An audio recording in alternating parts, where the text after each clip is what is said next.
යාළුවනේ හෙළ තාක්ෂණයේ මේ ගල් කිසිම සිමෙන්තිවත් මොනවත් නැතුව මේ සවිසත්‍යවත් විදිහට තාක්ෂණයට හදලා තියෙනවා. බලන්නකෝ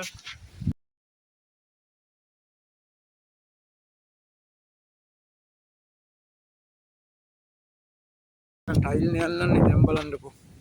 රජ කාලේ යෝධයන්ගේ වැඩ මේ ඔක්කොම වීඩියෝ ගේන්න අමාරුයි. ඔයාලට මට හිතෙන්නේ මේ වීඩියෝ ටික කරොත් ඔයාලා බලයි කියලා අදිෂ්ඨානය මත තමයි මේ මං ගේන්නේ. හැම වීඩියෝ එකම ගේන්න බෑ යාළුවනේ.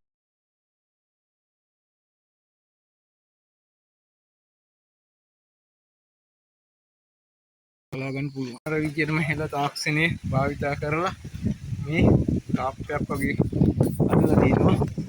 ඒත් ඉතින් පුරාණ ස්තූප මාලිගා තිබ්බු ස්ථාන තමයි මේ පෙන්ලා තියෙන නටමු. ඔව් මේ ආයෙත් පේනවා ගඩොල් වලින් ටිකක් අන්න පෙන්ලා දීලා තියෙනවා.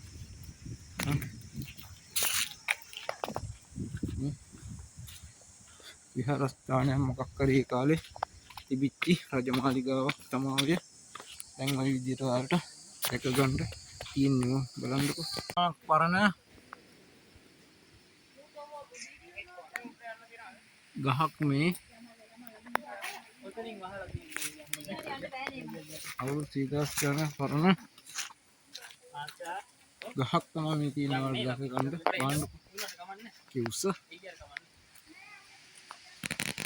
මෙතනින් මෙහාට යන්න දෙන්නේ නැහැ. ඒ වගේ තමයි රටෙත් යාළුවනේ රවුමට වටකුරු විදියට මේක හදලා තිනවා. මේ තියෙන ගිමන් හරින්නේ ඒ කියන්නේ මහන්සිය ඉඩාව නිවා ගන්න ස්ථාන ඔය හදලා තියෙන්නේ. හරි උදේ ඉතින් ආයෙත් අපි සමන් කරනවා.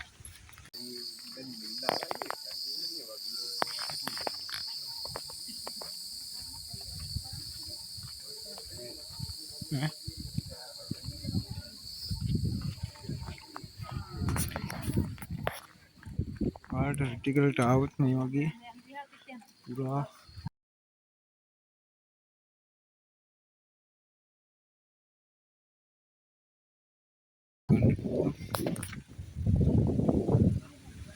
බලන්නකෝ.